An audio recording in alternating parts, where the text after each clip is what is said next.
खेतों की तरफ, जहां उग रहे हैं ऐसे जादुई बैंगन जो बड़ी से बड़ी बीमारी भी ठीक कर देते हैं।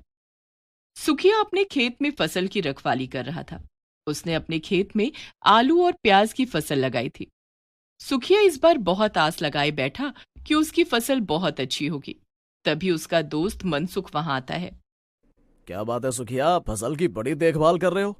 क्या बताऊं मनसुख, हर बार मेरी फसल खराब हो जाती है। बड़ी मेहनत से फसल लगाता हूँ और जब फसल तैयार होती है तो या तो उसमें कीड़े लगे होते हैं या फिर वो सड़ी हुई होती है। इसीलिए इस बार फसल की रखवाली कर रहा हूँ कि कहीं मेरी फसल को किसी की नजर न लगे। तू अपने फसल में खाद नहीं डालता क्या, और खेतों की साफ सफाई नहीं करता?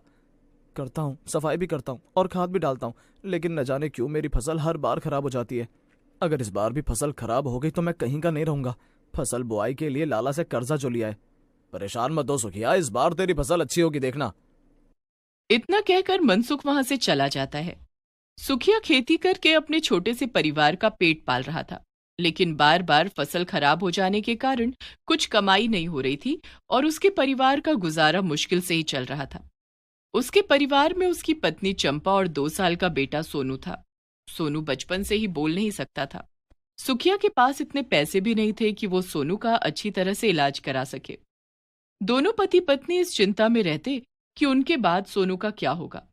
सुखिया खेत में बैठा बैठा इसी चिंता में घुला जा रहा था कि तभी उसकी पत्नी चंपा उसके लिए खाना लेकर वहां आई। अरे चंपा, तू अकेली आई है? सोनू को किसके पास छोड़ आई? पड़ोस की फुलवा काकी के पास छोड़कर आई हूँ। सोनू की चिंता आप मत करो। फुलवा काकी के पास उसका बहुत मन लगता है। आप रोटी खा लो, आपने आज सुबह भी कुछ नहीं खाया। अरे चंपा, मुझे तो फसल की चिंता खाए जा रही है, मेरा कुछ खाने का मन नहीं है। लेकिन चंपा के बार बार कहने पर सुखिया खाना खाने के लिए राजी हो गया।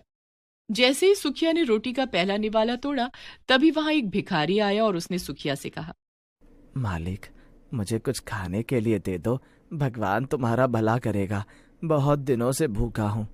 सुखिया ने देखा कि भिखारी बहुत कमजोर लग रहा था। वो ठीक से खड़ा भी नहीं हो पा रहा था। उसकी हालत देखकर सुखिया को उस पर दया आ गई। उसने अपना खाना भिखारी को दे दिया। ये लो भाई, ये खाना तुम खा लो, वैसे भी मुझे भूख नहीं है। फसल की चिंता में मेरी भूख प्यास सब खत्म हो चुकी है। भिखारी ने खाना लेते हुए सुखिया से कहा, आपका बहुत बहुत धन्यवाद मालिक, आपने मेरी बहुत बड़ी मदद की है। इसके बदले में मैं आपको कुछ देना चाहता हूँ। इतना कहकर उस भिखारी ने अपनी फटी सी झोली में हाथ डाला और उसमें से कुछ बीज निकालकर सुखिया को दे दिए। इन बीजों को अपने खेतों में बो देना, भगवान तुम्हारी सारी मुश्किल दूर करेंगे।